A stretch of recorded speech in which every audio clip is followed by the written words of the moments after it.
What's happening, everyone? Welcome back to another Adventure Box podcast. My name is Zach Edwards, and I'm the CEO of Historical Conquest, which is actually bringing you this clip or this podcast every day. So Historical Conquest is a game system and curriculum to help you better understand history, but more than just understand it, to have fun with it. Because the way I always look at it is history is a mystery. And yeah, I'm not trying to rhyme. It's a fact. We don't know much about history. We only know what we can glean from ancient times. Now, the stuff that's more modern we know about because there's plenty of records, there's plenty of videos. A lot of times people might write down what they think, and it has a bias to it. Look at the media these days. You can really tell it with this whole presidential election. One media source says one thing, the other media source says something else. The problem is that there's a bias there.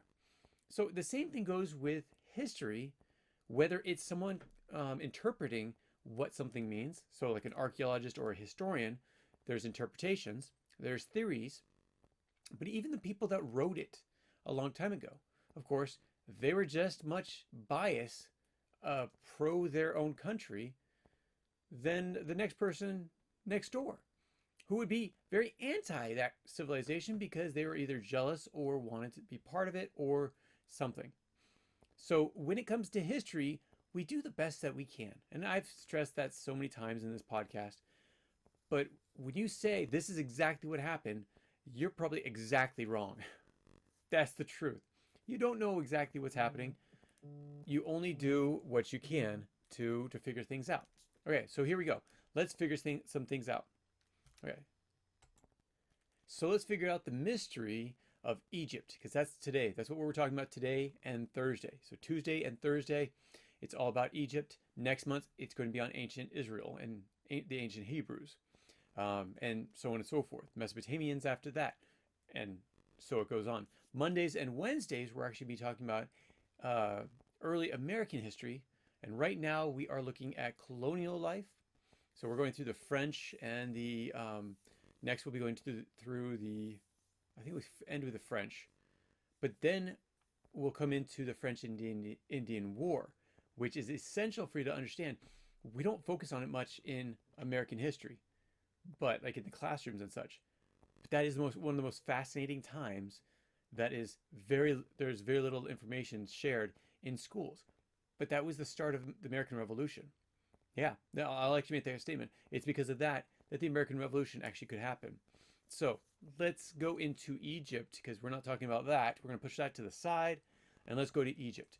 What was happening in Egypt near the end of the New Kingdom? Okay, as you know, you have Ramses II.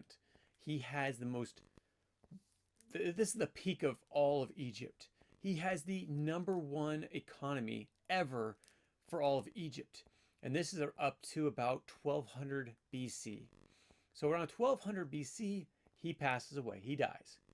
And Ramses III comes in and starts running the country and is doing a fair job with what he has. But when Ramses II left, before he left, there's a big shift in his economy. Things started changing. Now, we're not exactly sure what that is, but if you take the history of the Hebrews, it was possibly that's actually when the Hebrews left, the Israelites left Egypt. And all of a sudden the economy started to tank for Ramses II. Now Ramses II was in his older ages.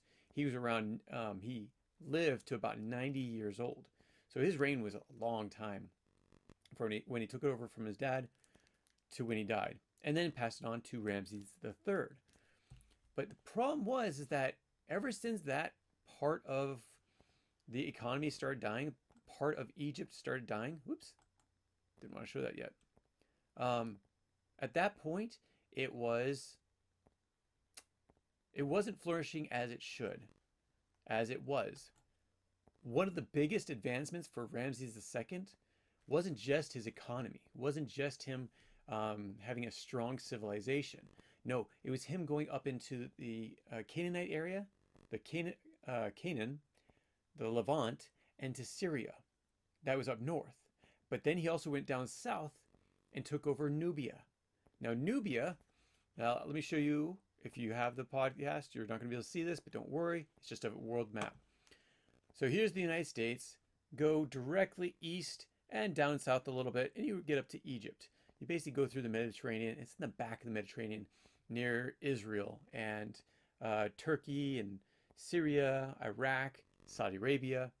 That's where Egypt is. It's basically where Africa meets up with the Middle East. So Egypt used to be this thriving country and had so many different peaks and valleys, but they're always basically run by them until the Second Intermediate Period, when all of a sudden those from Canaan and the Levant actually started moving in, migrating into Egypt, and started taking over the lower region. And even though they merged their cultures, they basically kicked out, or a lot of the Egyptians left to the Upper Kingdom, and the Upper Kingdom did not have the resources that the Lower Kingdom has because it's near the delta that is the Nile River entering into the Mediterranean.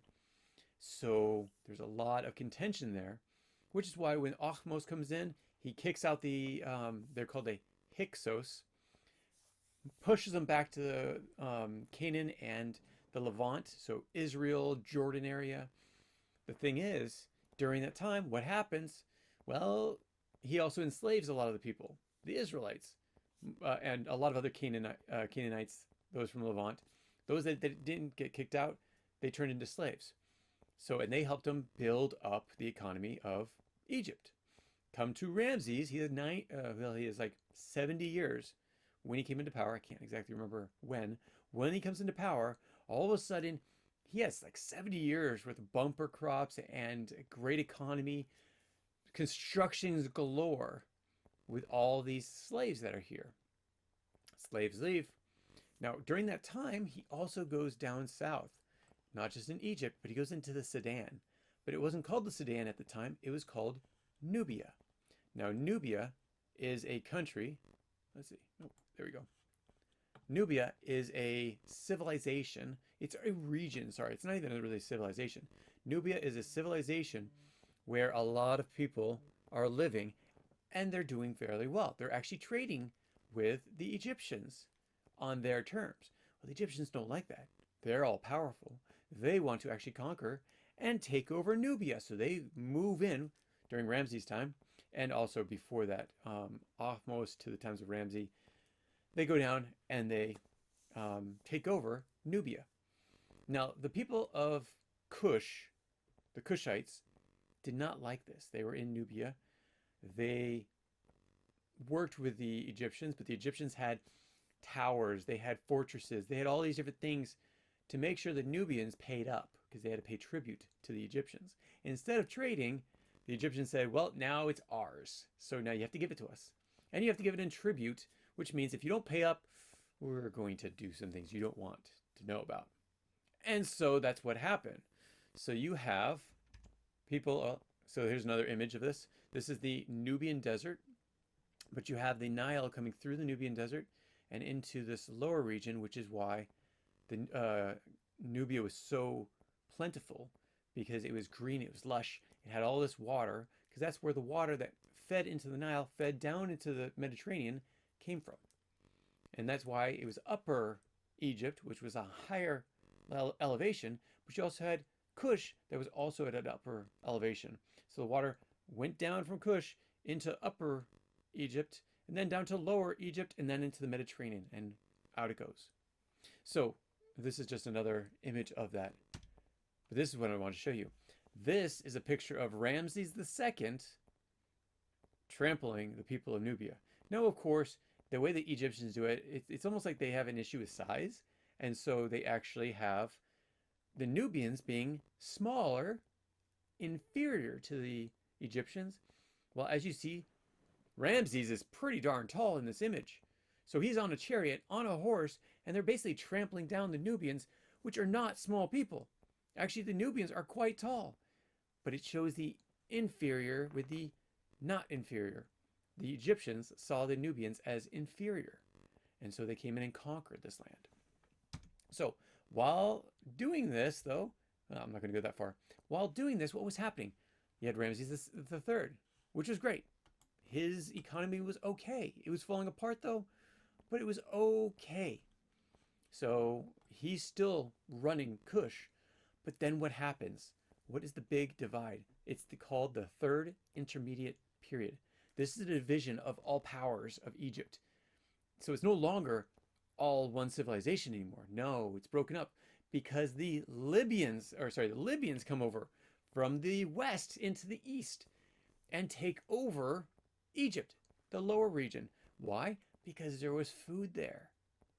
Again, remember, everything that people do is about survival. And so they take over an area, the Libyans come over and take over the lower Egypt area. That was where all the agriculture was. That was where most of the agriculture was. So the upper kingdom didn't like that, but they couldn't do anything about it because the Libyans were too strong. So they actually came in and took over the pharaohship and the dynasties, and a lot of the dynasties in the lower kingdom were all based on Libyan influence. So they invaded and they encroached. So Egypt's land started getting smaller. Then what happened? So you're going from like 945 BC to about 715 BC. This is the Libyan influence in dynasties. They even go to about 600 BC. What's happening during this time? Well, Egypt is falling apart. You have the lower Egypt already taken over. You have upper Egypt suffering because they don't have the food and because they have no control, and there's so much squabbling inside. The dynasties start falling apart. And what happens? Whoops. Come on. Kush takes over. But as you can see, there's Kemet, which is basically the Libyan influence of lower Egypt. That's the small area that's where the Nile runs into the Mediterranean. It's called Kemet. And then below that you have this huge civilization called Kush. Interesting enough, people don't usually talk about Kush, but it's a big factor in all of Egypt. So what was happening during 600 BC during this time? Not much of anything of total note, per se. The Hebrews had already left. The Egyptians were basically pushed out of Nubia. Kush took over all of Nubia and started having this amazing kingdom of theirs. And they were quite happy. And they tried to work with the Egyptians just like the Egyptians tried to work with them. Not very peacefully. So there was a lot of contention in the land. And there was the rise of regional powers. So it wasn't just one pharaoh running the whole thing. It was many pharaohs throughout the area. But so the Kushite conquest was about 747 to about 656 BC. And there was all these different conquests. They finally took it over. And at this point, around 747, Nubia was basically now all Kush, and Kush became the Nubia and the upper kingdom of Egypt, which a lot of their infrastructure and all of their structure was actually built in that area. This is where they celebrated Egypt. And so that was the establishment of it. Now, interesting enough, they didn't hold on to it for that long. Really, they didn't. Because something happened. Now, let's think of another part of the world. So we are looking at upper northern Africa and the Middle East. Oh, nuts. I don't know what happened, but this sent me back to what I was talking about yesterday, the French and Indian War. Okay, back over here. Oh, not in the French and Indian War. Colonial life, Quebec and Montreal. Thank you. Okay, so what else was happening over here? Let's go over to Iran. Do you remember what Iran was called 2,000 years ago? 3,000 years ago. It was called Mesopotamia. Mesopotamia was a very, very strong nation. Actually, it was 4 different strong nations that all took over from each other, not being as strong as they wanted, which we'll learn about in 2 months from here. But what was one of the larger kingdoms of Mesopotamia? It was the Assyrians. The Assyrians came over. Now, interesting enough, the Syrians came over from Mesopotamia through Israel, or this area, Jordan and such, and into Egypt, and took over Egypt. Now, this will be about 671 BC. I know we're jumping pretty far out because we were talking about 1200 at the beginning with Ramses II, and now we're talking about 600. So we're just like cutting that space in half. But that's because I'm giving you a point. I'm making sure you understand this point. Ever since about 800 BC, Egypt never was Egypt again until it became a actual nation represented by the accepted by the world. So you have all these different kingdoms that will start taking this over. We're going to go through each of them. But Egypt will never be the same as it was during its peak, during the times of the great pharaohs of the New Kingdom. New Kingdom fell apart, became the third intermediate period. This is when all these different parts and pieces these people started coming in. Now you have the Assyrians coming in. Now, what is so important about the Assyrians coming in? Okay, so under kings such as, and I'm going to butcher these names, Esarhaddon, yeah, maybe I didn't, Esarhaddon, and Ashurbanipal. Ashurbanipal. So those two kings, they saw the expansionite of the Kushite rule into Egypt. And the Assyrians actually saw that as a threat with their trade. In a series of campaigns starting in 1671, the Assyrians invaded Egypt because they had already established a trade in this area. The Kushites were starting to come up north. And what was happening in north?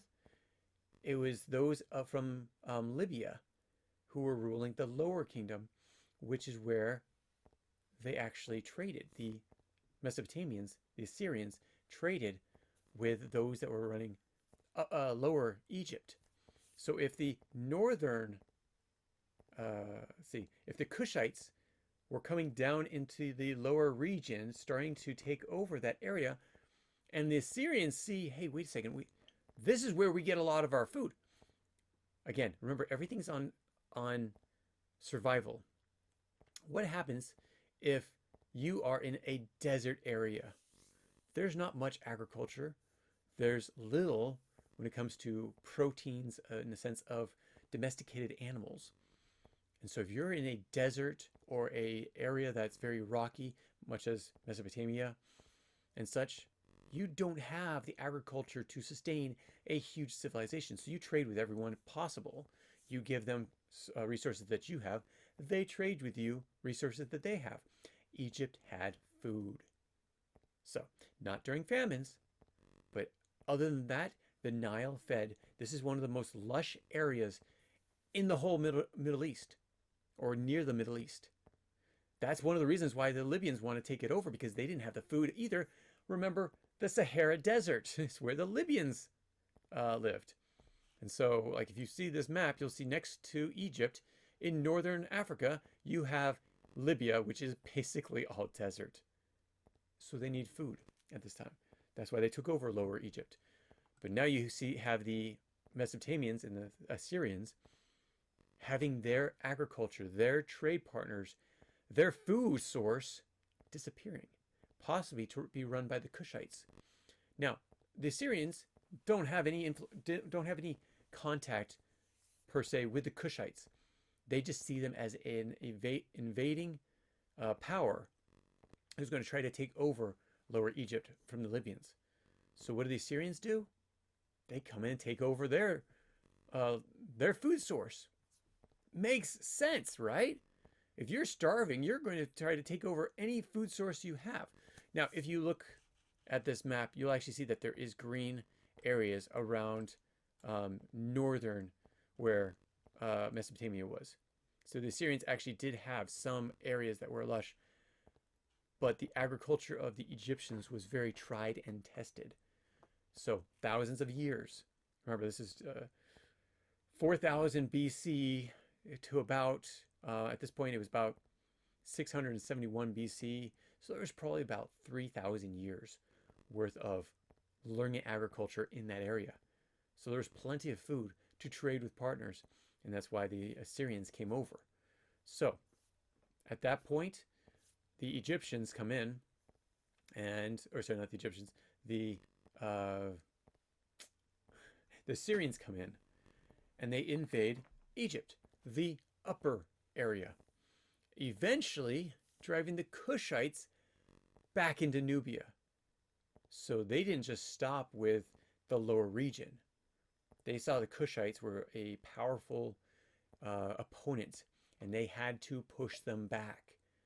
So they came into Egypt, and to create that buffer, basically, remember we were talking about the Nubian desert?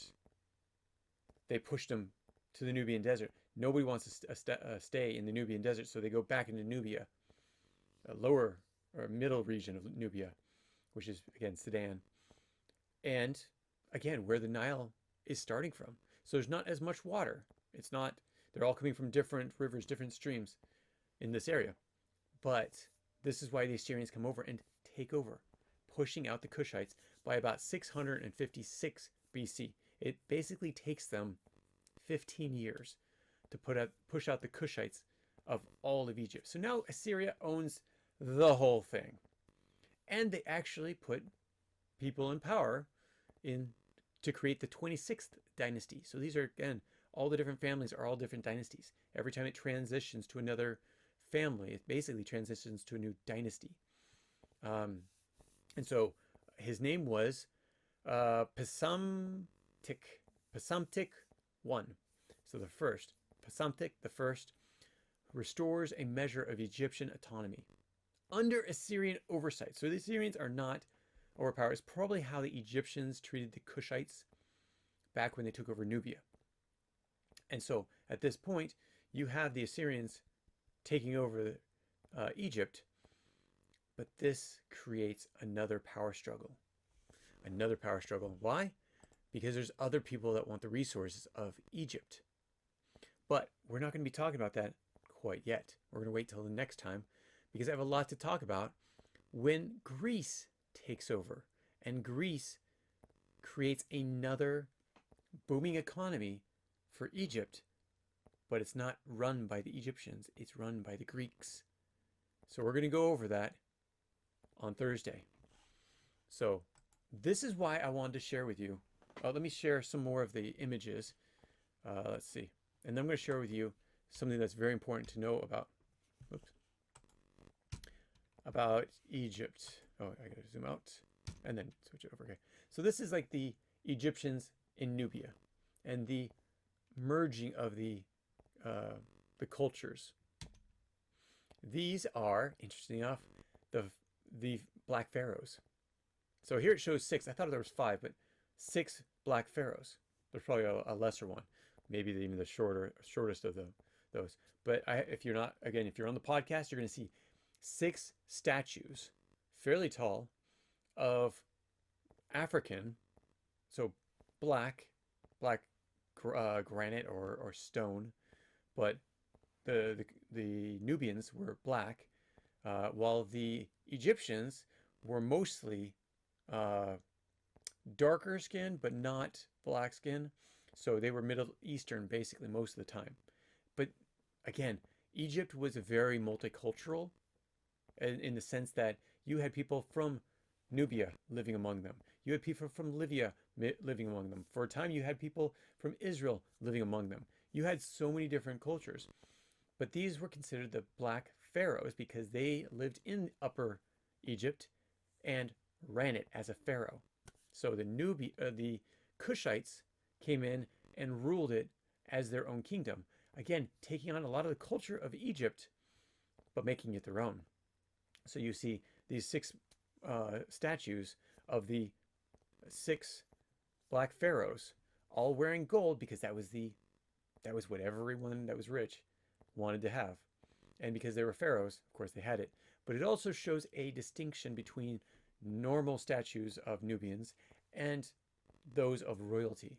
Of course, the royalty would have the gold imprinted on their statues. Okay. Also, very interesting. I'm going to have you read about this yourself, but we have a Nubian queen. Very interesting history. You got to check out that. And also the influence of the pyramids at that point. I'm not going to tell you the history. This is why, because I'm going to create this mystery of history so you can actually find out your own information about this. I want you to do your own research. You can do it in the curriculum, or you can go online and look for reliable resources, which usually means primary resources or source documents. Again, these are really hard because they're written in Egyptian, written in hieroglyphics. They are written so you can't read them. So you have to be able to read from somebody else's readings. So there are a lot of documents out there. We actually have a few on huntthepast.com. That is our encyclopedia of everything history. And we have like 600 people on there. We're growing it, but we're also moving it from huntthepast.com over to zogos.com. So just so you know, there's a lot of information there, but that's basically it when it comes to the Kushite kingdom, the kingdom of Kush, and how it took over Egypt, but then how it's taken back, not that many years, but they did have a time. They were a pretty powerful nation for a time, just like the Libyans were a very powerful nation for a time in this ancient time, BC. But now we're going to go into this. This is when it gets really good, when Egypt gets really good, because we're going to go into the Greek era. And the Greek brings in, here's one, the interaction between the Romans and the Greeks. Near the end of the Greek nation, you have Mark Antony and, do you know the name? Cleopatra. So, and the taking back of Israel. Very fascinating. You're going to have to read all about this, whether it's in Egyptian history. We're also going to be doing the ancient Israel and ancient Hebrews, Mesopotamians, Persians, and then we're going to go to the Greeks, and then we're going to go to the Romans. Stay tuned for all this. You're going to have so much fun. I can't wait to share it with you. Thank you so much for joining me on this great adventure that is the Adventure Box podcast, and we will catch you next time. Take care, everyone, and have a great day. If you have any comments or questions, add them to the comments below. Otherwise, we'll see you tomorrow, actually. Take care. Bye.